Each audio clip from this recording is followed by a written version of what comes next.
Hi guys, Ricky Pope here from the Christian Nerds Unite podcast.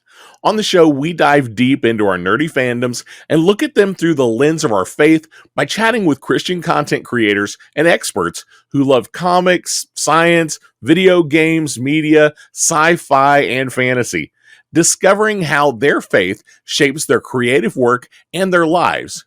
You can listen on your favorite podcast app or find links to everything at ChristianNerdsUnite.com. I'm Dave Trosko, the voice of President Mike from My Hero Academia, and this is why you should never listen to the Reverend and the Reprobate. Grady Powell, host of Forged in Fire. Kyle Mann. I'm J. Warner Wallace. Kira Davis. It's Ben Up. Hey, this is Dave Baker. Carrie Pomeroli. This is Mike Reiner. This is Ethan Nicole. This is Liam Morgan. It's Graham Parker, the 50GP, and this is why you should never. How I got suckered in. I'm so embarrassed that I'm here. You're wasting your time. You got better things to do. Never listen. Those darling, yummy Reverend and the Reprobate. Hey everybody, welcome back to part 2 of the Reverend and the Reprobate interview. President Mike, Dave Trosko. I thought you'd like to start after I was saying something really cool, and then you'd start it after that. Let me just say the next time you say something really cool will be the first. All right. There you go. Let's start the show. Normally that it's like line in the last one. You I said use that's one of my go-tos. Is that a colloquialism? Is that the right term? Colloquial? It's a. If I had internet, I would Google that. But I have some apprehensiousness about that. Yeah, the power's been spotty here in Lake Dallas. it has. Settle a debate for us real quick. Yeah, go for it. Is the word apprehensious? Apprehension. Is that a word? I don't think so. It's kind of like canonical. Yeah. Yeah. It's like, what do we go through? We want espresso. Irregardless. Yep, that's a big one. I have been Apprehensious is using not the a word intense. apprehensious, as in I'm apprehensious about this thing coming up. It's Yeah. a All combination intensive of purposes. apprehensive and tenacious. Yeah. Yeah. So easy. I like that. I'm tenacious. I have tenacious apprehension. Like you capricious. are determined to be anxious about this no matter what. That's the That's show. surprisingly That's accurate. the show. It really is. It's about semantics. That's the show. Yeah. Yeah, actually, yes. Even with the title of our show, it is that. We could interview rabbis and call it the Semitic semantics. There you go. I love it. Look for that this summer with Dave Trosko, the Semitic semantics. Dave Trosko. I would and love the Dave Semitic Trosko's Semitic semantics. I'd love to sit around and just Yiddish around with some rabbis. Yeah, we could get Tom Leopold to do that. Well, really, it's pronounced this way. It's not sherbet, it's sherbet. There is no R. I don't know where the R came from. Is it actually sherbet? It is sherbet. Oh, no. Sherbet, not sherbet, Oh, no. but sherbet. I call it sherbet. I've just learned of 2 words I've been using wrong. You know, This and doesn't last happen week with I me. listened to the podcast last week, and you said coupon. Instead of That's coupon? a point of contention with me and my wife. Okay. It's Coupon? it's coupon. Coupon. And I said coupon, Coupon. Coupon. but I do not say coupon. Ron White calls it coupon. Yeah, Ron White does. Get My your coupons. wife calls it coupon to make me mad. Yeah, I don't And do I said, that. no, it's just coupon.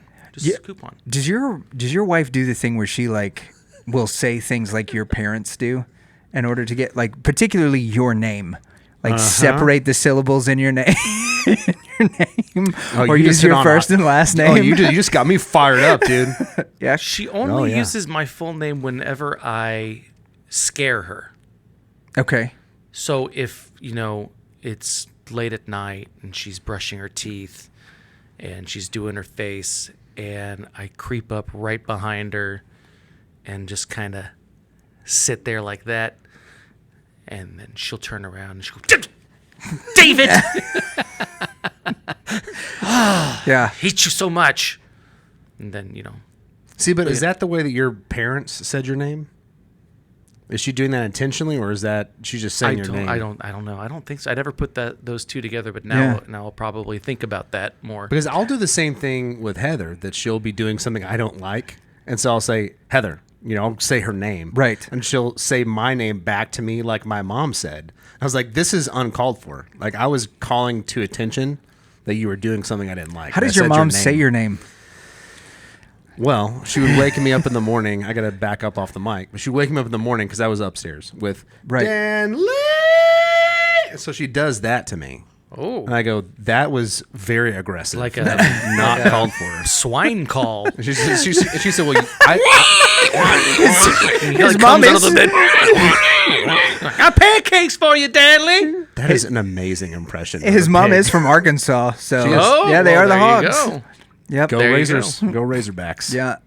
Go Hogs. So my wife has gotten into the habit of, especially if it's something to do with our son, if he like starts to fall or to do something that like looks mildly dangerous, is to call me Lucas Scott, which is my middle name. So if she does something, I will start calling her Kirsten Scott, which is she absolutely hates it. Oh, that is so tasty. I don't know why. That like just the first time I did it was just as a joke, and it sent her right to it. She's like, "That is not my name." Wives why don't does like that middle matter? names at all. Right. I think because I say Heather's middle name, death sentence. Yeah. Well, I She does lucked not like out. it. My name is actually George David Trosko Jr. So your middle name. So my middle name is the my, name you go by. Is the name I go by. My son is George David the Third. I didn't know you guys were royalty. I think my dad was shooting for that. I think he was. He's like, if I do this, Lord George the David. affluence will come. Yeah, no with the kidding. name. Does like Vivaldi just play whenever you walk into rooms? Yeah, yeah. In our second son, his name is Esquire. Oh, Yeah. wow. You know Kyle, Yeah. Eric, and Kurt. Yeah. Those are all their middle names. As they should be. Yeah. That's a little side note. Kyle, who's still stuck in the bathroom, unfortunately. Kyle was our original producer 3 years ago that lasted for like 6 episodes. He's our and dear has friend. since has just massive bathroom issues for the last 2 years. Well, no, 3 years. Still basically, in there?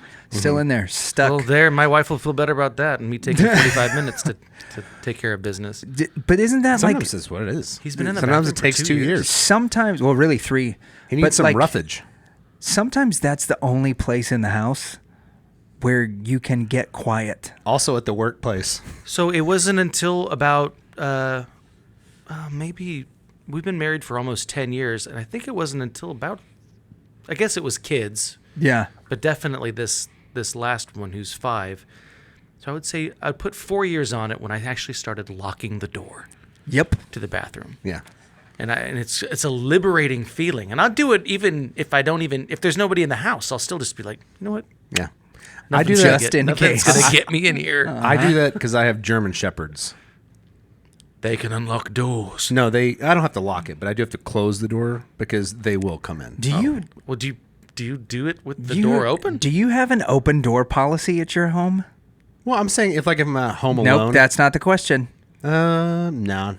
It's half and I mean, half. even don't when know. I am alone. Well, Yeah. because in my master, it's just, I've got my own bathroom, so I don't close the inside door between my bathroom This and my is a master. fascinating subject to starting today off with. I'm sure your listeners are just riveted at the Tina's end of their a big fan of the. Yeah, they're leaned. They're sitting over Their there like, knees are going numb as their elbows are "Oh, this is a supplanted really at the good top of pod- them watching I can really their identify podcast. with this podcast right now. We're just finishing our conversation from last time where we talked about your Go ahead. Yeah. testimony. Couldn't think of the word. Yeah, so let's finish up yeah, this let's next just- episode and let's get into his testimony, just and then it's just bathroom jump talk. right into it. So where we left off last time, your now wife, who was your girlfriend at the time, had come to visit you as you were the toast of London, Yes. and then you had Also, moved. great show. Yes. Great show. Yeah. Gosh. And then you had Toast. moved back to the United States, and you guys had moved in together. You might hold and on. you said you ended the episode by saying we were not very Christian yet. God was about to change that, and that's when we cut you off. And we in were the like, episode. that's enough. That's Boom. Enough keep of it that the talk. It's teaser. called a teaser. Yeah. Yeah. So hard part of my life. That was a pretty hard part of my life, I would say. It wasn't hard. I was making it hard. Okay. You know, you fell away, and it was difficult to kind of come back up for air. The London thing totally kind of wiped a lot of slates clean for me, and I came back to the States. And then, so I guess here's the story. Yeah. Here's the story, how it all happened. Does it start at the beginning? It starts at the beginning, and then when we get to the end, it stops. We'll be the judge of that. Depends on how many interruptions you have. Yep. We come back to the U.S. We move in together. We're living in Addison. I'm working at the Capitol Grill Steakhouse as a server for a couple of years. And during that time, it was fun. I became a sommelier, interested in the wine thing, but I was still a server. And I still had that little bit of that wanting to be an actor. I ended up doing Trinity Shakespeare Festival during that time. There was all these fun little projects that were happening during that. But the big change for me, and I'm saying this because it all factors into the backstory of the testimony. I was tired of being a server, a waiter, and I wanted to be a chef. So I found this little gastro pub called Jack Mac's Swill and Grill. It doesn't exist anymore, but it was a great spot. The guy made everything from scratch. He did burgers, pizza, and a bunch of other things. Jack Mac. Mr. Mac. Mr. Jack McDonald. And he took me in as a know-nothing chef. I was a home young cook. budding sommelier. And he was like, "You've got a great palate. I'm going to work with you. I'm going to train you how to be a chef." And this guy rode me like Zorro. He was a hardened old pirate of a cook, if you can imagine. Very sweet guy, very sweetheart. But when it came to the kitchen and when it came to his business, he was very stern, which was good. It's kind of what I needed. So I take this job. I was making great money at Capitol Grill, and I took a huge pay cut to go be a $15 an hour kitchen manager at this little, mom and pop dive gastropub type place. And I got my teeth cut as a cook. A friend of mine comes, rides his motorcycle all the way from Boston to Texas, and he's like, "I'm opening up a restaurant here in Texas. And I love what you're doing. I see what you're doing. You're doing the molecular gastronomy stuff. You're really, advancing." Can you say that again? The molecular gastronomy. I dabbled in the molecular gastronomy. That's like, foams and spheres. It's very and, modern. Modern, using science using the sous vide technique. Using all these different bubbles techniques. And started in Spain with Ferran Adria. Spanish guy, amazing chef. And anyways, he saw what I was doing. He says, "I want you to come open this restaurant with me. It's a great opportunity. You can be the chef de cuisine." And at Jack Mac's, I was, chef de porta potty. It was like you were chef to open door, chef to cut up these chef carrots. The welcome mat. And it was hard. And so, of course, I had an ego even then, too. And I was like, yeah, I'm going to go do this. So I take the offer from my buddy. But, of course, the restaurant's not going to open for another 8 weeks or so. It was currently being renovated. And I go to my boss, Mr. McDonald, and I'm like, "Hey, I have this opportunity. I think I'm going to take it. I'm going to go play with molecules. I want to go do this." And you can't stop me. Yeah. It was an Italian restaurant that I was going to, and that way it's not there anymore either. So most of my culinary history can't be revisited. But the much like history itself. I said, "Oh, I'll finish out my 2 weeks and then I'll be gone." He says, "No, you can leave now." I'm like, "Oh, well, I kind of need this job." He goes, "Well, whatever," and just kind of cuts me loose, which was absolutely fine, whatever. Right. I get it. I get the decision. But we had a wedding to plan for. We had already gotten engaged, and the wedding was happening, and we had monies due. Yeah. And we also were living in an apartment in Dallas, which wasn't super expensive at the time, but it wasn't cheap either. And I was about to be out of income for several weeks. And that was rather distressing. Yeah, no doubt. So I call my wife and I say, "Hey, I've got bad news. Let's meet up." We were going to meet up at Whole Foods and go sit at the bar at Whole Foods and drink some craft beer and discuss. And I thought about it. And before I had done any of it, I remember I sat down with a Let's pad go to and Applebee's paper. instead. Yeah, let's go for the dollar shots. I sat down and I basically worked out. I was like, okay, this is the amount of money that I need to survive over the next 4-5 weeks, whatever it was, until the wedding starts. And I worked it out, and I remember the number. It was it was about $2,650, I think. I think that's the number. It was a very specific number that I had worked out. $2,600? $2,650, yeah. So we needed money for rent, money for food, and then the rest of the money to pay off like the caterer and stuff for the wedding. Which none of that stuff is cheap. No. We did it on a shoestring budget, and we did pretty darn good with the wedding. But we went with molecules instead for food. It was really the first time, and I knew I couldn't ask my parents for help because this was me being a man, and I had to, I had to do it. I had to launch. There was no more going back to mom and daddy and asking for anything. Yeah. Especially our relationship at the time was very, strained, I would say. So I was desperate. And out of desperation, I remember I sat in my car, and for the first time in years, I cried out to God.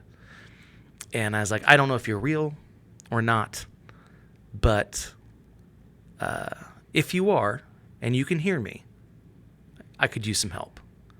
And it was just a very, short, very, I guess, jaded prayer almost. Just like, I didn't really believe what I was doing, but I knew I needed something. Yeah. And I'm sure lots of people have been there at the end of the rope, and that's somehow where a lot of people start their testimony. So I'm sitting in my car. It does often end in cars or start in cars. Yeah. I was in my car and I was at wit's end for whatever reason. Yeah. There's a host of them. Jesus in cars with comedians a lot of in desperation. A lot of them happen in cars. Yeah. But yes, please continue. So I get in my car and I'm driving a Pontiac Grand Prix GT. It's a little, it's a fleet car. It's an old car. They don't make them anymore. You can turn the traction control off. Oh man, I loved that car. It was a great sedan. Kyle had one. Very comfy. That's all I know about traction control. And it's dumb. I'm on my way to go meet my wife at Whole Foods, and I pull out of the driveway of the apartment complex there off of Frankfurt and the Tollway, and I'm driving down the block, and this car just swoops out in front of me and cuts me off, and I hit the brakes. Nothing happens, but I hit the brakes, and I'm like, oh, what was that? I'm just tense, this dang Dallas drivers, and shake it off. I'm shaking a little bit because it was very close to a bad accident, and I drive a little bit further down the road. Go down to the further, I get to a stoplight, and right before I get to the stoplight, the same thing happens with another car. They pull out of this driveway they don't even see me, and they almost clip my car, and I'm like, what is going on? I mean, granted, it is rush hour. It's Frankfurt and the Tollway. It's busy intersection. Yeah. Literally thousands of people that are going on this road every day. Yeah, and especially during this time. So two cars almost hit me, and I am visibly, I'm shaking, and I'm like, what is going on? Then I drive a little bit further down the road. I get to where the tollway is. There's the light at the tollway, and I'm going to be turning left. And I get into the left turn lane, and I'm going straight towards a red light, and I'm slowing down, but I'm going fast enough. This car goes over 3 lanes of traffic and sideswipes me, my whole car, pushes me off to the side. Car's damaged from nose to butt. Wow. Yeah. From stern to bow, from bow to stern. From head to rump. In nautical terms. And I get out, and I'm like, what the heck, dude? He's like, I didn't even see you coming. You're speeding. I'm going, I was not speeding. And some other dude gets out of his car and goes, no, man, you were totally in the right. This guy, he crossed over 3 lanes. He didn't look. He didn't see you, and he plowed right into you. You want me to stay for the cops? I said, yeah, that'd be great. Yes, please. Nah, you can go. Turns out it's an uninsured driver of an uninsured car that wasn't even his. So great for the police report, at least. Yeah, for sure. I call my insurance company. Things get the ball rolling. I take my car in, my car is still very drivable. It's just cosmetic damage. Praise God. Yeah, no kidding. I go, then drive to my wife. I'm completely out of sorts. And I tell her the story about, like all this stuff and that, like, I've lost my job today. I just got my car hit, and go figure. I pray to God right before this happens. Like, I'm having a bad day, and God's like, well, I'm going to make your day even worse. Dude, you just and thought you were having a bad day. He hits me with another car. You push the smite button. So that's where my heart, laid on for, a couple of days. I'm like, clearly, if there is a God, he's mad at me, and, whatever.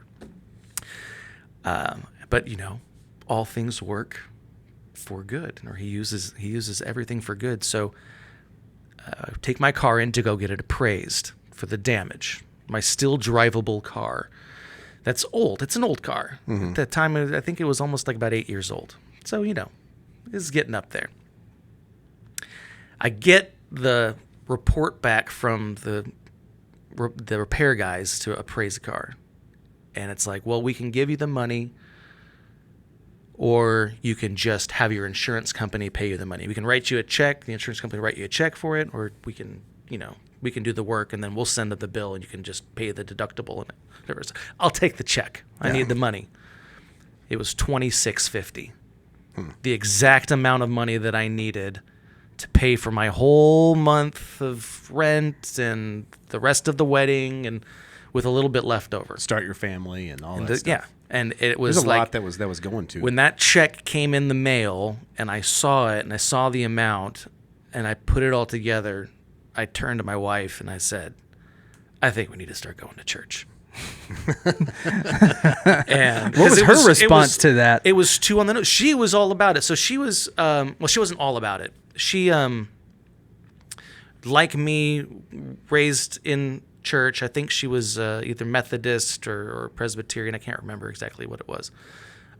But she had grown up in the church. She wasn't unfamiliar with the church, but just like me, we had both fallen away and were looking for other things. I think she looked into Taoism for a little bit, and I was into feng shui and that mysticism type of thing. We wanted to believe in something, but just there wasn't anything there that was really hitting it for us.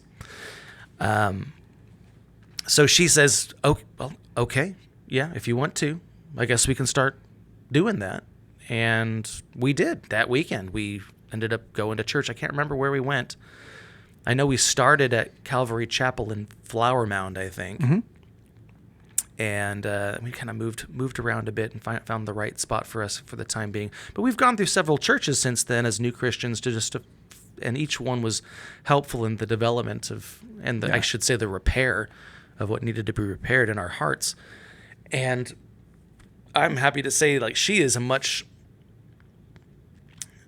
so strong in her Christianity and in her faith, and she is a fantastic wife and has become so much more than what she was when we were dating, especially in the spiritual realm and in the realm of helping me be a better man. Yeah. Which is what a wife should do. Mm-hmm. And can do. But that was it. That was that moment there. It was so oddly specific. And the fact that I had prayed and the fact that I was bitter with God after I had prayed because of the accident, which turned out to be the blessing. It's here, I'll hit you a little bit. I'll rough you up a little bit. Yeah. But just wait. But just wait. And then just wait for it. And it came in. And it was great. It was very eye-opening to the specificity that God can use to answer prayer. Yeah. And I think that God knew, obviously he knew my heart, and he knew that I needed something that was that on the nose in order for me to accept it. Because small little nudges here and there weren't going to be working at that time. How's about the exact check that you're asking for? Yeah. Yeah. Well, and I do think that there's something to it when, specifically when someone has grown up in church and has, whether it's church hurt or just frustrations with the church or frustrations with God or whatever, that there has to be something that kind of circumvents our perceptions and our pride in order to get the walls down enough to where we open ourselves up to being vulnerable to the Holy Spirit. And whether that is like, I'm frustrated with you, or, I lost my job and I need your help. And it's like, okay, yeah. And now you're going to have this wreck. Because if you just ended up with, if like there was this direct answer to prayer that your wife was like, oh, hey, look, I found $2,600 in the parking lot. By the way, Yeah, like that. You're probably like, oh, hey, thanks, God. And there's not this, like the depth of relationship versus like, hey, this was an answered prayer is likely a lot different than that trial and that, the endurance that it takes in order for your faith to grow in that way. I've told that story several times to people as my testimony, but it wasn't until just now today, retelling it, that I realized there was that period in between getting hit by the car and then getting the check that I was very resentful. Yeah. And I think that must have set the stage, because I was in such desperation at that moment, and then to have all that piled on brought me even lower in my desperation for something that I needed. And I never put those two together until just now. So yeah, it's so yeah, it makes sense. It's interesting the way that we're emotional creatures. We need to go through the play of life. Well, and in some ways, and it's just that it's the interesting thing that God does whenever He is drawing people to Himself, is that there is something that's necessary for us to realize that we need God. It was like when the Israelites were like, whatever, God, you're not that great. And then horrible things would happen. They go, God, we want you to come back. Yeah. Hey, by the way, we miss you. And they'd show up. And Yeah. then they'd forget again. And then I think, I almost said something bad. Well, maybe we'll cut this. yeah, it was once described as like if God were to talk to a counselor about his relationship with us, that the counselor would be like, look, you're in a toxic relationship. You need to bail. Like, you really need to just cut ties. They're going to hurt you again. Yeah. This person listen, God, this person is not good for you. They really don't bring very much to this. They're awfully needy, and they're going to end up sucking you dry. And He's like, yeah, it's okay. That's your next sermon. We are the toxic girlfriend. I've been working on that illustration for a little while, right? Yeah. So, but yeah, I think that there is something to it.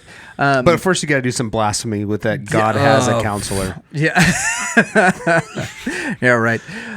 So when you guys start coming, you start going to church, right? That's happening like right before you get married. You get married.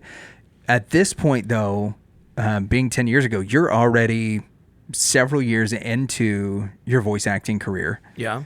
Mm-hmm. You're being given parts. You're doing things. How does? Did you go to school for any of that? I went to school for talked theater. about that. Yeah. I went to TCU on because you did and then an to UT for excellent theater. rendition of a pig. And I just started thinking of, do they have classes for like, today we're going barnyard Yes. animals? Okay, everyone. Barnyard Animals 101. Horse. George David, would you go first? You're like, whoa, I want to go to Rooster. Have you just always been good with voices? I don't know. As a kid, Because again, great pig. yeah. Friggin' nailed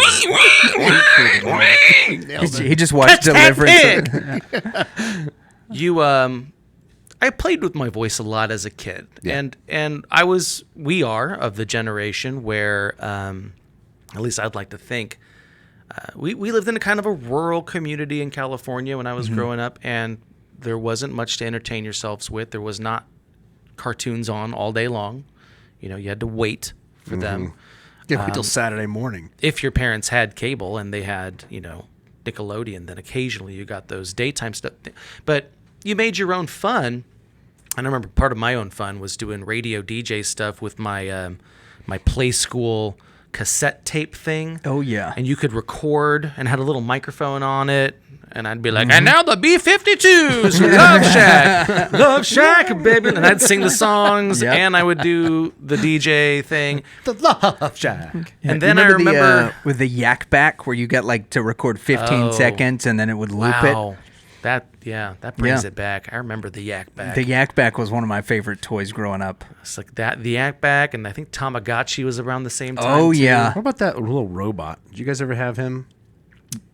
I don't remember the name, but it's this silver robot. He had a microphone. He'd talk to him. Oh, yeah, I do remember that. He was silver and had the little thing that came out. And then there was Teddy Ruxpin. Oh, yeah. Good old Teddy. Yeah. I had a Big Bird that you could put cassettes up.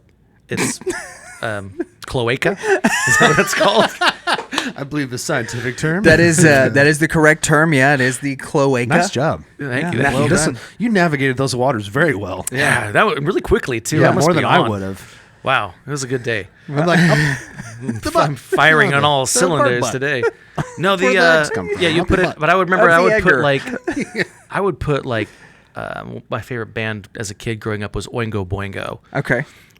mine was Creed. Little known band, but everybody knows Danny Elfman. Right. You know, from Oh, yeah. Nightmare Before Christmas. That was his rock band, and I was obsessed with him as a kid. Yeah. Just loved him.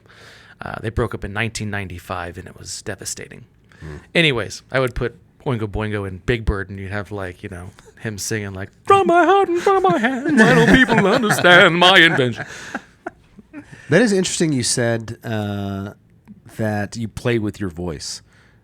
When you say that, that's typically, at least when I think about it, I feel like I do that all the time. That I'll be by myself or around a bunch of people, and I'll say, I don't know, I'll just be saying nothing or saying things that have no context, and I'll get a lot of, "What are you doing?" I don't know. Playing with my voice. It's an Is ADHD that's what thing, that is? I think it is they say that it's one of those things that ADD people do. And like I knew said, it. I was never I knew I had it. officially diagnosed with it. I don't. Me either. Same. But it was like I think we all. I talked to have him about getting on medicine for it even before Yeah. I got diagnosed. Yeah, it's one of those things where, so I've heard so many people, and I'm sure you guys are in the same boat. They're like, so many people are like, well, essentially everyone in this generation has it in some form, and then like now it puts you on certain parts of the spectrum now, and now there's no ADHD, now there's only ADD, and all this stuff that's about it. What happened to just weird people? Yeah, right. So that's part He's of a it. little off. I don't know. But there's this. That's me. He has a condition. Yeah, there was this. I get to be a victim now. This neurologist who was talking about it, and he goes, essentially, however you want to frame it, it's all coping mechanisms.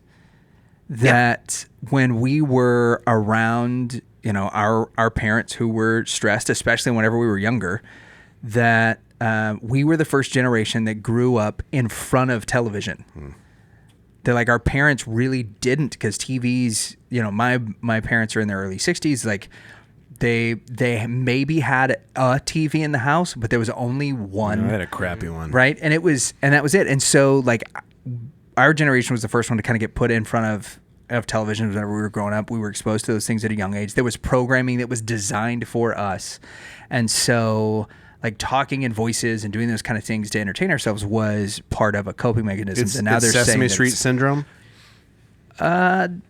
potentially Growing up with Elmo and the different characters. Yeah. And, Well, yeah, I mean, but that you'd have Sesame Street, but you would also have to throw, He-Man and the Masters of the Universe and those guys in there, and the early Inspector Gadget. Yeah, the Fred Wolf version of the Ninja Turtles that was in the late 80s and early 90s, like all of those would be in there, where we interacted with a bunch of different characters versus, the Mr. Rogers.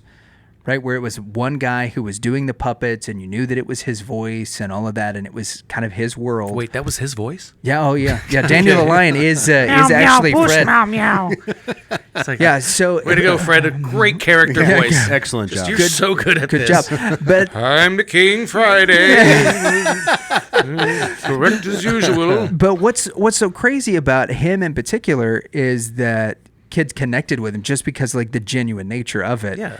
We didn't have, outside of the reruns of his show, we didn't have that.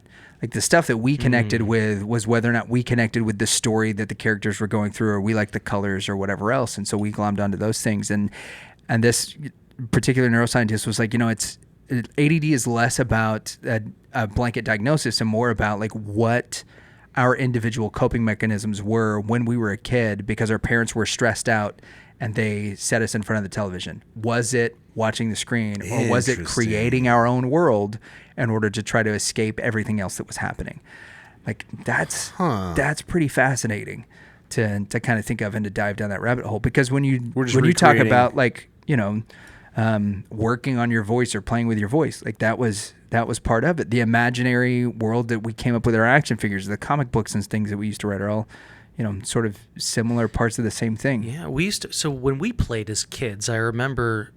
I grew up in several different parts of the West Coast. You know, Southern California, Northern California, Washington, Arizona. And I remember when we played as kids, though, we would always emulate either the cartoons or the video games that we were introduced to, and we would play now this is bringing back memories from the second grade.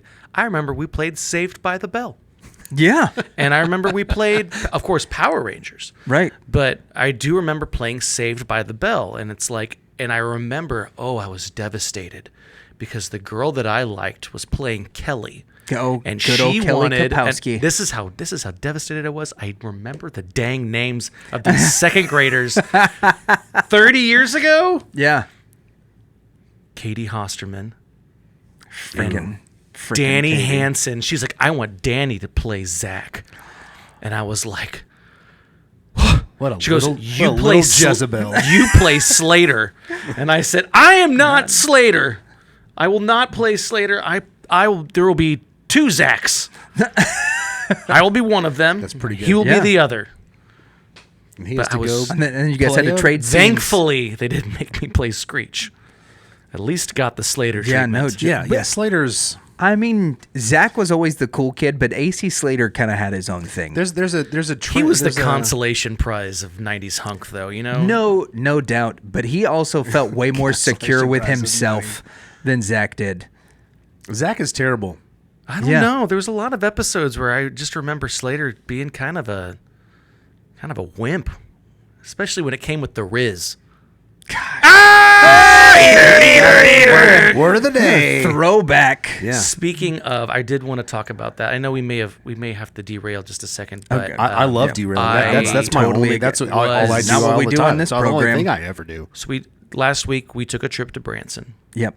You're just And risen everywhere. On our way to Branson, we stopped at a brewery in Springfield, Missouri. Yeah. Great little brewery.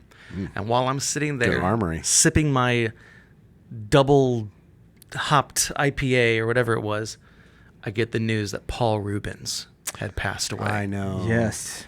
And Not a man you want to be in a don't theater get with. upset about celebrity deaths. I've never been upset about a celebrity death. There's only one for me. Heath Ledger was a little jarring for me. Yeah, I think I remember same. that. That one Yep, was yep. like, that one was like, oh man, like he had a real big future, and like you could have done a lot. Mm-hmm. But I never felt so emotionally affected when Paul Rubens passed away, and it was kind of shocking to me to feel that way. And I'm sitting there, and my wife's like, "Are you okay?" And I'm like, "I don't think so." Like, I had to text my friend Danny, and Dude, he was so funny. He was the guy. Danny and I have shared a lot of our love for Pee-wee. Yeah. And The Big Adventure, and like we had quoted those movies. My wife she's a Napoleon Dynamite quoter. Sure. Like everything Napoleon Dynamite. I like Pee-wee's Big Adventure, Dumb and Dumber are the two Dumb and Dumber. biggest like quotable movies in that we always. So, and then he came out with that movie not too recently, the Pee-wee's Big Holiday, which a few years ago. And Did you see him on Reno 911? Yes. God. Oh gosh. So brilliant. Yeah, he's the father of the weird roller skating guy. Yeah. Yeah. He also played an Nick Swartz FBI investigator or something. I think he had a couple characters. Yeah. Yeah. And I think he ends up being the killer too. Oh my gosh. He leads them through everything. There's a great role he Naturally. plays Yeah, in a little known movie from the 90s featuring Jason Alexander called Dunstan Checks In. Yep. I remember Where that. he plays an exterminator and he is trying to exterminate He's brilliant. the He orangutan. was brilliant. Trying to exterminate it. You got an orangutan Dunstan problem. Checks In was such an underrated movie. We watched that so many times when I was a Oh, kid. it was. I think we broke it. Also, Yeah. Watched it so orangutan. much. Another word that gets said wrong. Orangutan. I know. Yeah. Orangutan. Yeah, not a great pet. Orangutan. Orangutan. And breakfast cereals. Pee-wee's Big Adventure. Yes. And Dusty threw the holy hand grenade, and they feasted on fruit bats and orangutans and breakfast cereals. Yep. The only celebrity that I had that I heard about that really affected me was Norm Macdonald. Yeah, well, that was another one too, but I think Norm was... He It was out of the ruined my spotlight week. long enough. I actually started appreciating him posthumously way more. Yeah. Because then he was really good at guarding his beliefs. Oh, he was deeply Yeah. closeted. Yeah, and he was an unspoken.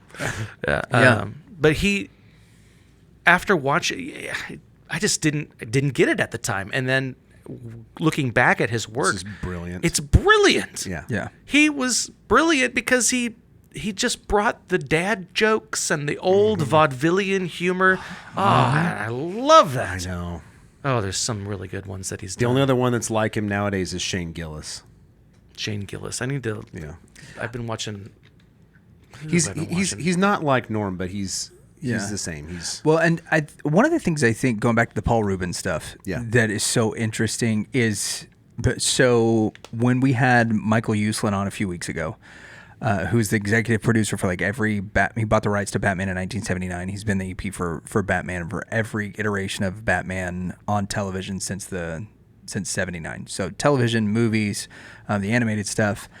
What sold him on Tim Burton as the guy to direct Batman 1989 was Pee-wee's Big Adventure. He saw what he did with Pee-wee's Big Adventure and was like, this is incredible. The cinematography, the set design, he was like, this is our guy. Did you know? So this is another Paul Rubens thing. This man. I look at the character Paul Rubens, Pee-wee, obviously hilarious. There was a man behind that, obviously.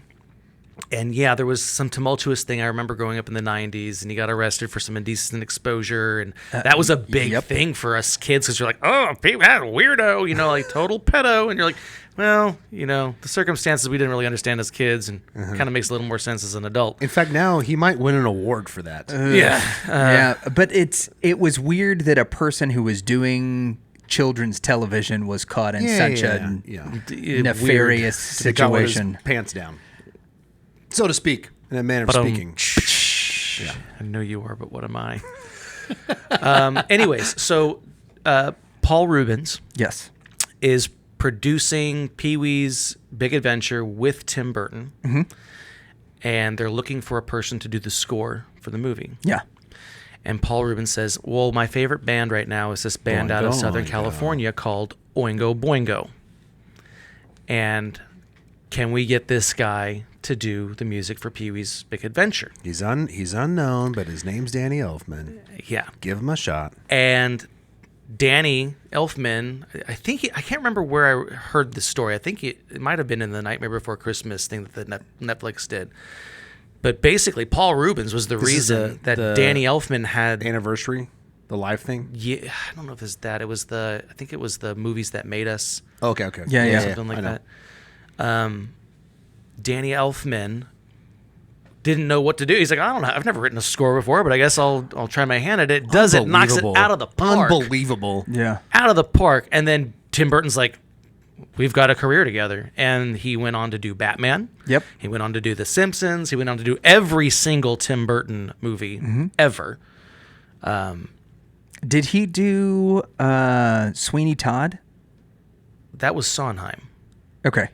Because I know that was a musical that was made for the stage that was then turned into this Movie. I don't Yeah. know if he did. Well, Like, did he do Sondheim a- obviously did the music for it. He Right. might have worked as like a conductor for that. I don't know. or I don't doing know. doing arrangements But that was a for- little bit of a different thing. I'm talking Yeah. more like Like the Tim Burton- Beetlejuice, right, his like- original thing. And Man. he's just got that. He's got that haunting, boom, boom, boom, boom, boom, boom, boom, boom, boom, boom, boom, very carnivalistic. I don't know. He did incredible doing the vocals for Jack too. Jack Skellington. So he did the singing original singing vocals, and then Prince Humperdinck is the guy who did the. which I found very odd. I would have. I mean, I say I would have. I'm an idiot. Okay. Well, so they did a great job. He actually can. He went. I would and have loved to have heard his version. Of they this. had it. From what I understand, they recorded him and did the whole thing, and It was no good. Tim It was was just like Darth Vader. He's It like, was you're a great singer, but you're probably like you're no actor. Yeah. So he ended it's up kind of like Darth Vader. It's like you're really huge and you look good in the suit, but we're going to bring in James Earl Jones. Yeah, he ended up playing the one of the little kids, Barrel.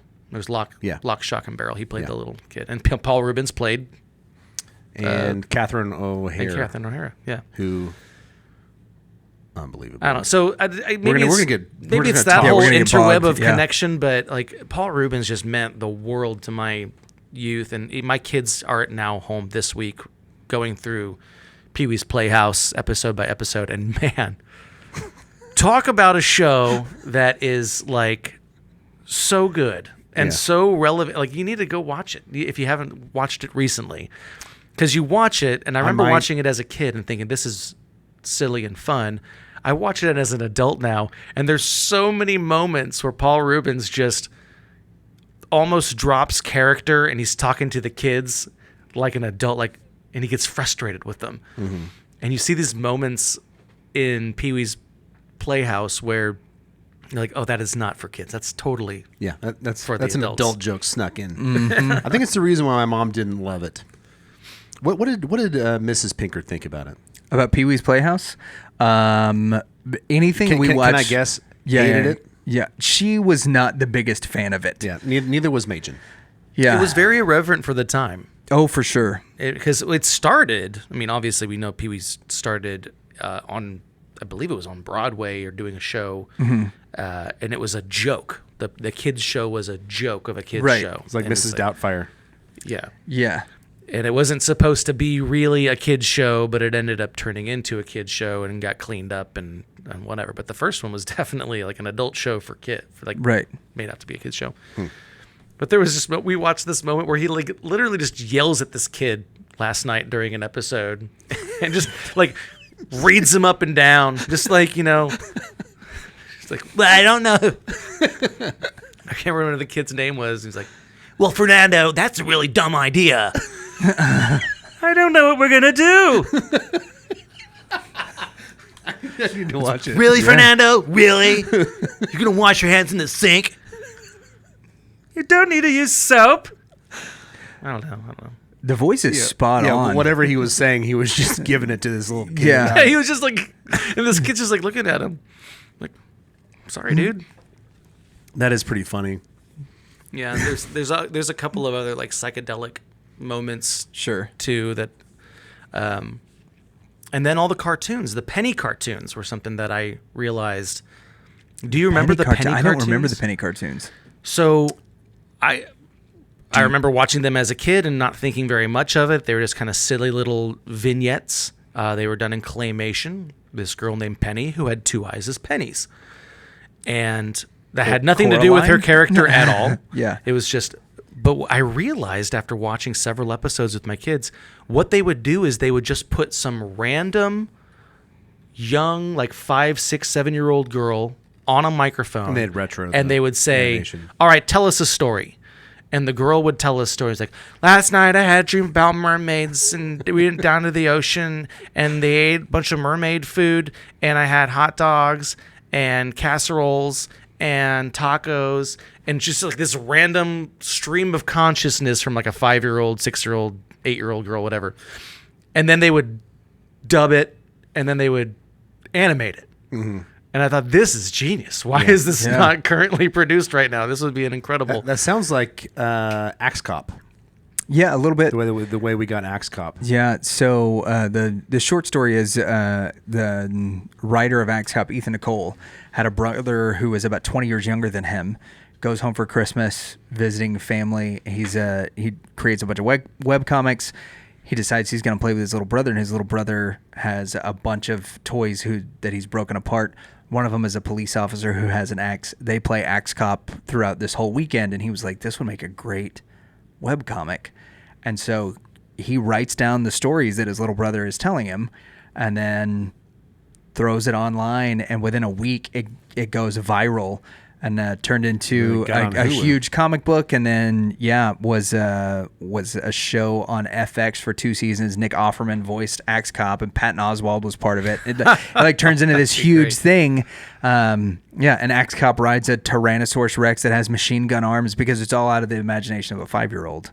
And his older brother's just animating it. And it is so violent. It's like one of the most like that's it's a little that's boy. The thing. Yeah, because it's a little boy, and they're like, all right, what's Axe Cop do? Oh, he chops his head chops off. him off, yeah. Yeah. And then he explodes it on the ground. Yeah, pretty much. With his butt. Yeah, exactly. And what are they doing? What are they going to do now? The T-Rex jumps to the moon, and like it's only when you take it serious and animate it that it becomes horrifying. Yeah, exactly. Like when you're talking about it, you're like, oh yeah, that's funny. But like when all of a sudden when it comes to life, It's you're like, like, no, I need a lot more blood. this is actually a TVMA coming out of the imagination of this 5-year-old just because of the gore. One of the things, as far as like the character goes, that's the funniest is his Axe Cop's sidekick is Flute Cop, which was what Ethan got to be because his brother had a recorder. And he was like, do I have a cool person that I get to be? And he's like, you get to be Flute Cop. And just hands him the recorder. And so that was his character. But anytime Flute Cop got the blood of one of his enemies on him, he turned into that thing. So Flute Cop then becomes Avocado Cop because they get into a food fight at a market. And like all of this is ridiculous stuff that had to be, drawn and animated. But it's that purity of that the imagination of and of parents, kids. I mean, we're going to get into this now because this is a very important thing for me is letting my kids have an imagination and letting them just go with it. Now, there's a healthy way to do that. There's an unhealthy way to do that because But man, I feel like we grew up in the era of stupid kids. You know, like I remember my dad saying, Shut up, like, get out "You're of just here, a bother stupid me." kid." You're a stupid kid. Yeah. Like, what do you know? Oh, you think you know everything? Like, well, no, I don't. Just the mysteries of the universe. Yeah. But I don't think we pay enough. Well, I know I pay pretty good attention to my kids, but I think as a whole, as a culture, we're not listening to the kids enough. Yeah. So you think we should listen to Greta Thunberg? No, she's not a kid anymore. She's a teenager. That's true. I'm talking about the kids. I'm talking about the 5-year-olds, the 6-year-olds. Like, that's a slippery slope because we can be listening to them too much, and we can get some really bad ideas. There is this balance. Like when your kid is trying to make when your kid is talking about the life-changing decisions that they may be. That's not what we're encouraged to make or talking about. Like that's not it. But that's listening, the slippery slope, right? But listening to your kid whenever they're we're talking about mixing pretty colors, right? Or when they're talking about the things that happened in their day and there's like an obvious embellishment, or when they're coming up with a story. Like the reason that these other things happen, in my estimation, from a pastoral perspective and from a counseling perspective, and all these things that I get to be a part of, is because that's the way they get mom and dad's attention. Yeah. Is that mom and dad didn't like my story that I told about the police officer with the axe. They didn't like my story about the mermaid. Maybe they'll like. I guess I'll get this. an accounting job. And I think it stifles that creativity for them. Yeah, for sure. When my kids come up with some crazy stuff, and there's sometimes when I want to listen to it, there's sometimes that I don't. But I always have to consciously go, no, stop. Hear the story, read the poorly written comic. Yeah. Whatever it is. The great salad keeper. Engage, love it, cherish it, because your 16-year-old's not going to be doing that. Yeah, life becomes way too literal for them. I think way too early because they're gonna start caring about dumb football. Oh man, we've had some marching conversations band or with girls. These kids. The worst. This is. I'm going to derail again slightly, but it's the same thing. I love it. Yeah. Please continue. I used to do favorite thing. anime conventions, go to anime conventions, and one of my favorite convention memories, there's a backstory to it too, but we hosted a dating advice panel. And it was called Yuri on Ice Dating Advice. And Yuri on Ice at the time was a very popular cartoon that had to deal with figure skating, and it was the first cartoon. Like Blades of Glory?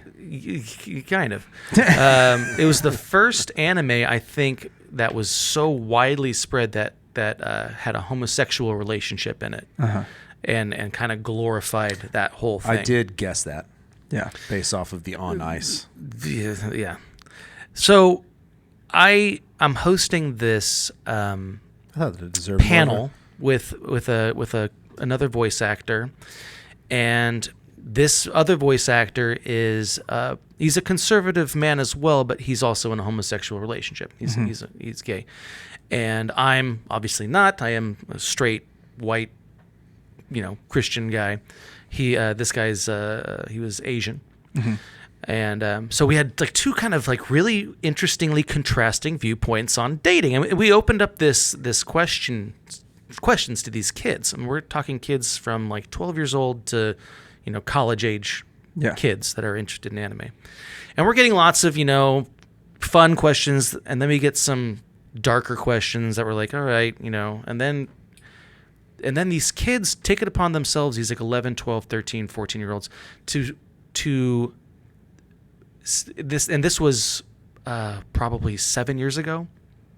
They take it upon themselves to start identifying themselves and their sexuality to us. And so they'll stand up and they'll be like, my name is so-and-so, I'm 13 years old, I'm from here, and I identify as a blah, blah, blah, blah, blah.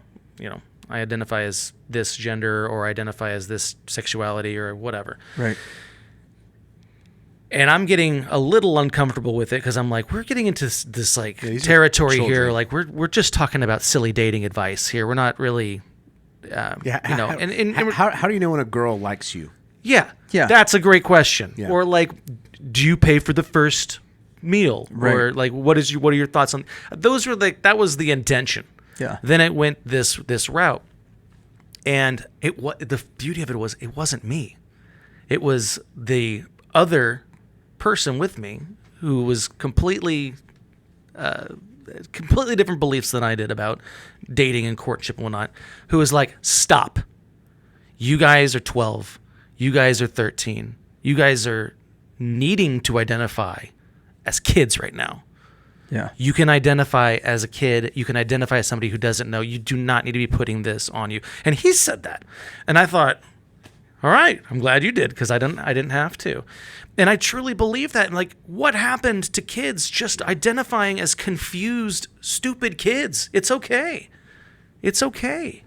It's okay to not know. And That's part of the great things of life, is growing and learning. And so at the end of this whole panel, we had parents coming up to us, and I think this was just the beginning before things got really crazy with all that, because I don't remember it being.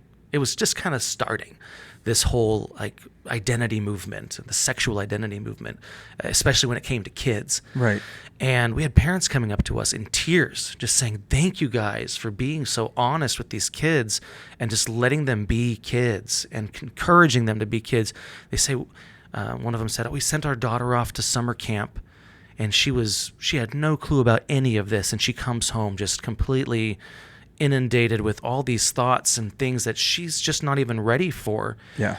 And here she is talking about, she's identifying as this right now, and we know that it's just a phase, and it's like, whatever. But we had these parents that were just like, they were overwhelmed with it. And now it can be scary out there. Well, we're in a place where I think it's finally appropriate to ask this question. It is a scary place out there for kids. We've talked about some things offline, about how your faith has impacted not just the characters that you decide to pick, but also the way that you view the industry that you're a part of. What do you see now when you go to cons, positively, negatively, as a voice actor? I see a lot of people when I see the youth, I'll speak of the youth first, right? Because you see a mix of people at these conventions. I see a lot of kids that are just craving to be a part of something, and they have their fandoms and that they are a part of, and their fandom families. And I see a lot of them having grown up as a kid who was bullied in school a lot. Mostly because I was the new guy. So, if I did anything weird, as the weird new guy, because we moved around a lot. But I was slight. I wasn't athletic. I didn't have, great looks. I got bullied a lot. So I see these kids and identify with that with call them what you will. They're nerds, dweebs, geeks, goofies, whatever. And what I think has happened, and this is just my thought on it, there's no science to back it up, but I think it's an identity that allows them to be protected, especially when it comes to the sexuality thing. Because it's like, well, you can hate me for liking this type of anime. Or you can not like me because I don't like or you can think I'm weird because I dress a certain way. But all of a sudden, now you can't say anything to me to hurt my feelings because I am identifying as whatever. XYZ. Fill in the blank. Yeah. In fact, you have to be nice to me. Yeah, and you have to celebrate me. Yeah. And you have to make so it's almost like I can't be normal because if I'm normal, I could be vulnerable. Instead, I'm going to be not normal or whatever, and I'm protected, and you can't say anything. So I see that a lot with the youth, and man, that's a fascinating thing because when you think about it too, and the people will run to their of all age groups will run to their protection. Yeah. Whereas just being associated with, well, still, but even just being associated with like one of these fandoms, right? Then that does kind of put a target on your back when you're at school. The heartbreaking thing is it is short term. Yeah. That if you make physical changes, and those are forever. Yeah. They can be. Well, to shore up. That's being a whole on other this ball side of of wax this for identity. sure. Yeah. But that idea that it's a protective thing is really interesting. It makes sense to me because I remember looking at those anime kids in high school and thinking, well, at least I'm not them. Right. Having that sort of like comeuppance of at least I'm not a nerd that's got my nose in a Japanese dictionary all day learning words. Yeah. Like, there's nothing wrong with that. You're reading that book backwards, and what are Dragon Balls? There's nothing wrong with that at all, and it's good. And I just I wish that culture grew with them so that they could feel safe in doing that and not be bullied, and not have to feel like they had to go another direction to be protected. Yeah. Because I think that's at least what I've seen a lot of is they're craving acceptance, they're craving security, probably because they don't have it at home. And I really don't think it comes out of wanting attention. I think it just comes out of wanting acceptance and relevance. And I think protection is a really interesting word. Yeah. And I find it interesting that you would see that because you've been in the industry now for over 20 years. Yeah. And especially when it comes to areas where you're seeing youth change. Like that's it. But the people that were coming 20 years ago are now almost in their 40s. Yeah. Right? And so if this is the change that you've seen in the youth, what's the change that you've seen in those people who were coming to conventions when you were 17 that are now... They all land in the same spot. Yeah. The 25 pluses 20 years ago, I think, are the same as the ones that I meet now. That's obviously a joke, but they the adult part. I see them bringing their kids. I see them. They're a lot more easier to interact with, I think, because they're like, oh man, like. I remember watching this show and now I'm, watching it with my kid. I think that our generation's done a lot of that where maybe there wasn't enough popular culture stuff to share with us from our parents' side of things. Yeah, our parents weren't watching SNL with us. When we were growing up, often, right? Mine did.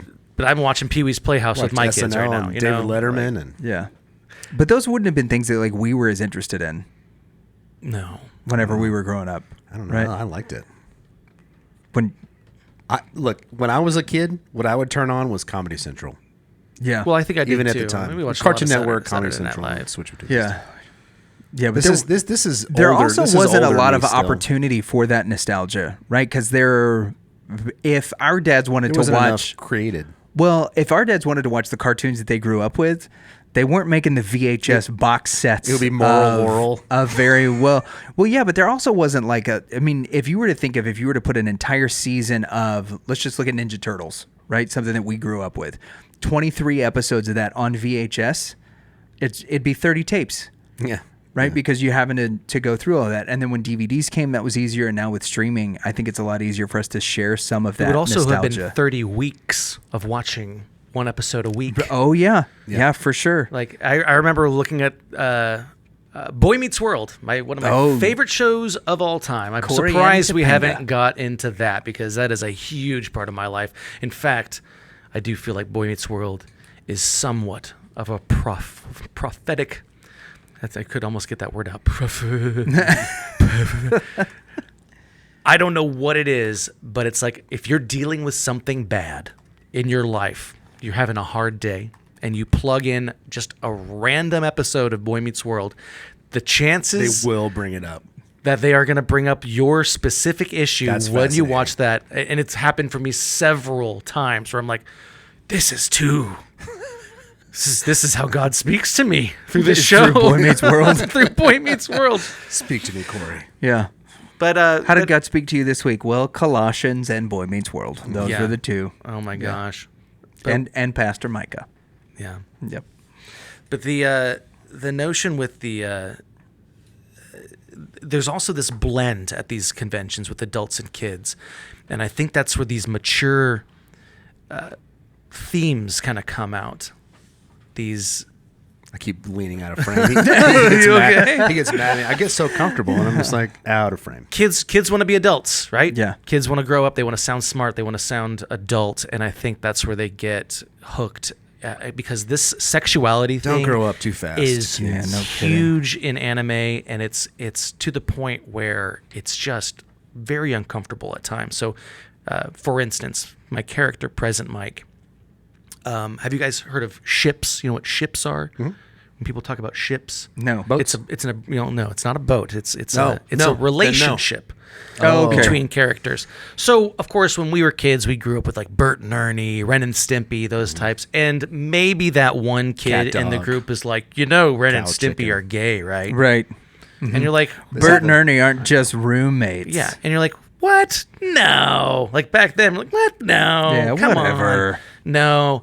And you're like, well, no, just like think about it. And then you're like, well, I guess you could have a couple of points, but come on. Like But they never those talk are the same about people it. that like Batman and Robin are going to turn everybody gay. Well, the thing that's happening in the anime community a lot with these shows is they'll take characters, especially in shows like My Hero Academia, where you have all these different characters that have different traits and very specific traits, Quirks, and right? quirks and looks and demeanors and stuff. It's all very two-dimensional character work. Occasionally a third dimension gets slipped in there, but then everybody like comments on it and like, oh my gosh, acting. How dare ye? For the most part, these characters are pretty two-dimensional. So these kids, and I do think adults are involved in this too. They ship these characters together, and they'll say, "Oh, so and so is in love with this character," much like we would have with like Cat Dog or South Park did that, did they do an episode on ships? where they did Tweak and somebody. They were forced together. They didn't want to be, but they were drawing all these cartoons, and they were put together, and it went on for a long time. So my character, Present Mike, his foil is like, or I shouldn't say foil, but like his straight man is Aizawa. Mm-hmm. And all these kids are like, oh, Present Mike and Aizawa are gay. I'm like, it's not written in the script. Abbott and Costello are gay. It's Laurel and Hardy, It's not written in the script. It's not written in the story. It's all secondary fan theory about it. And is it the end of the world that if they are or they're not? No, it actually has nothing to do with the show whatsoever. But the fact that it's gotten so big with these assumptions of character sexualities, or just the sheer fact that we have to sexualize cartoon characters, is like, that just screams to me as like we've got a big issue here. Yeah. I mean, this is supposed to be innocent stuff. We don't need to bring that here. And of course, if I speak against that, I'm homophobic and whatever, which I'm not. But I am for keeping stuff like My Hero Academia and good shows that are good shows for kids. They're not, I wouldn't call them super wholesome, but they're at least, they're positive. They're innocent. Yeah.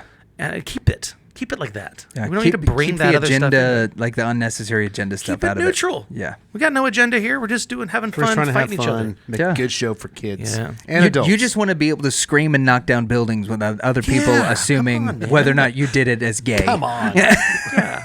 And if you see yourself in the character, that's one thing. And if it helps you through things, I've had a lot of great kids come to me who are struggling with sexuality and reach out to me with as fans of Present Mike, and I'm like, I'm there for you. I get it. It's a hard time, and they're confused, and they're trying to parse through it and make sense of it their own.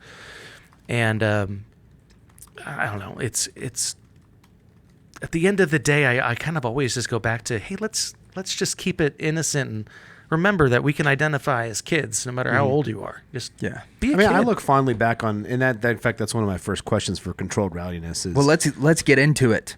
All right. Well, one of my first questions. We end all of our segments, Dave Trosko, with a little segment we call. We've got to do the intro. Controlled Rowdiness.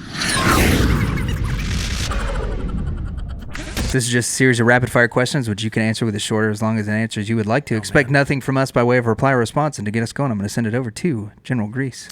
Biker Mice from Mars or Bump in the Night? Bump in the Night. Which one do you remember from your childhood? There you go. There you go. Bump in the Night. Mr. Wasn't Feeney, that a great show? Mr. Feeney or Mr. Rogers? Mr. freaking George Feeney. Are you kidding me? That man, William Daniels. I have been so tempted. I have had it pulled up on my Cameo so many times. It's $150, and I just want that. Is there not like a back door on Cameo? Because you're on Cameo. I am, and I wish Cameo to Cameo another person. No, be like, but hey, I can use my Cameo funds to pay for another Cameo. There you go. Do you get a discount? No, there's no discount. That's lame. But anyways, like George Feeney. What would you ask him to say? I would ask him for advice. Okay. But I unfortunately have watched so many of his cameos that he just gives the same advice. He's like, I'll tell you that I'll leave the advice that I left Corey and Topanga, or whatever it was. Mm-hmm. I love you all. Class dismissed. Canned advice. I want to be friends with William Daniels.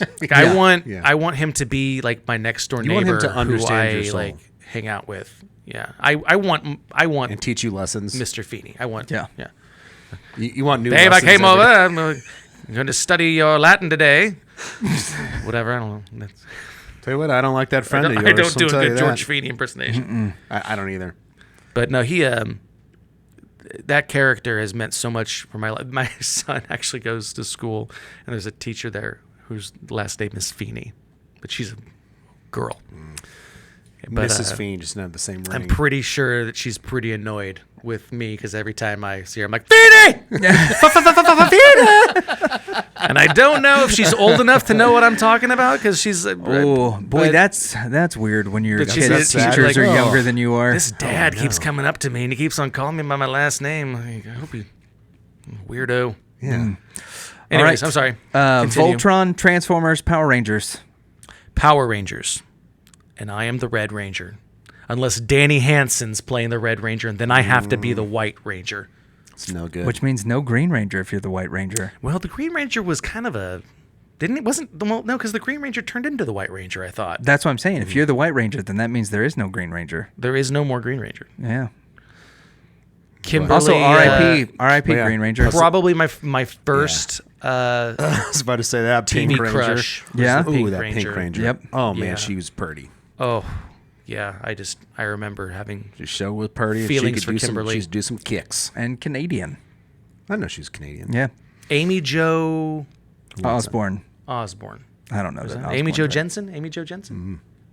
Jensen sounds right. I just So I actually remember- got to meet the Power Rangers. I met Austin St. John, who was the original Red Ranger, and somebody else. Who was it? Oh, I met the lady who played Rita. Really? Repulsa. Rita Repulsa. I met her at a convention. I knew Austin St. John, but then I was talking to him, and this guy walks up, and kind of a little ragamuffin-looking, scraggly dude comes up, and he was one of the celebrities too, and I didn't know who he was. And the handler that I had, she goes, "Oh, that's Thomas Nicholas." I go, "Who the heck is that?" She goes, "Rookie of the Year." You know, Oh. Henry Rowan Gardner, and I was like, "Oh my gosh, you!" And he goes, "Yeah, it's me." I'm like, "No, you don't understand, man." Like, I love that. And Kid and King Arthur's Court. He goes, "Yeah." Well, the two of us ended up I haven't going to thought Top about Golf. that. We played Top Golf all night long. Me and this Thomas Nicholas guy, and it was just like two peas in a pod, man. We were just cutting it up and just having a good time. It was like the most down to earth dude. I'm like, You topped golf with Rookie of the Year. I Top Golf, yeah, of course. Did he They're all lob like- it? He's That's how he got the last one in. Is you just tossed it up? I never had that experience with a like an actual like celebrity that I actually knew and was like, oh Right. man, like we could have been friends back in the day. Same age. Are you friends now? I wouldn't text him. No, I've texted him a couple of times back and forth, and he's responded, and he comes into Dallas occasionally to do some shows. He definitely plays the Henry Rowan Gardner thing Oh, up yeah, quite for a bit, sure. and then the American Pie thing, which Yeah. he was in that. But I'm sure if he was he came one and I was like, before? hey, I'm trying to remember me remember. from that? He No. probably would, but. Who was he in American Pie? He was the guy that was dating Mina Cerventi. Okay, so he I was. think that was his girlfriend, or but maybe he Yeah, was peripheral he character. Tara Yeah. Reid's boyfriend. I can't remember. He was If we had internet, I could tell you, but we don't. he's the short, Thanks, Spectrum. dark hair, curly-ish Yeah. Italian-looking guy. That's not Andy. What is that guy's name? Kaufman. Sandberg? Not Andy Samberg. Samberg's not that. No, Jason Biggs. Biggs. Yeah. Yeah, he's not him. There you go. He's the other guy. Jason Anyway. Biggs is Jewish too. I'm sorry. You said short or long, and I'm Yeah, giving you no, like we went all long. long. we're good. Our final question is: even though Rookie of the Year may not be your friend, will you be our friend, Dave Trosko? Great question. Absolutely. Well, there you have it. Our friend, Dave Trosko. Yeah. Thanks so much for being on the show again, man. Yeah. Thank you guys. This was a blast. We're going to have to do this again One- because one every last- time you start talking, I feel like we should just chat for 3 hours instead Yeah. of like We limiting this to an hour and a half. or really less. do. I mean- want to follow up on more things that we were talking about. I will come back mentioned, anytime you want. I mentioned Bump on the Night. You knew what it was. We have to talk about that. I would say scary stories to tell in the dark would Ooh, yeah. that too. would precede that. Biker Mice from Mars. They're actually Oh. bringing that back though. Well, we're ending Yeah. the show, but I was going to say, quick plug, the fall dinner series for the Speakeasy Yes, Supper Pokemon. Society. Is it still Pokemon? Pokemon is this August. Are we doing the canned air? We are doing the canned air. Yes! I talked about it and I said, genius idea. We're doing the canned air. We are doing the canned air. It's going to be canned. It's going to be scented, like probably garlic and rosemary or something. Beautiful. Um, Dude, you could sell that. I know so many women I'm that gonna would buy it. that would buy I'm garlic buying it. scented air. Yeah, I don't know about that. You could. Anyways, the Halloween dinner, I am going to be basing it off of Scary Stories to Tell in the Dark. The old that's 90s nice. books. So there's like Meatai Doty Walker, there's the toe, there's the lady with Very the nice. spiders coming out of her face. It's going to be a fun That's Halloween. awesome. Okay, so how can people register for that? Go online, go follow Trosko Culinary on Facebook.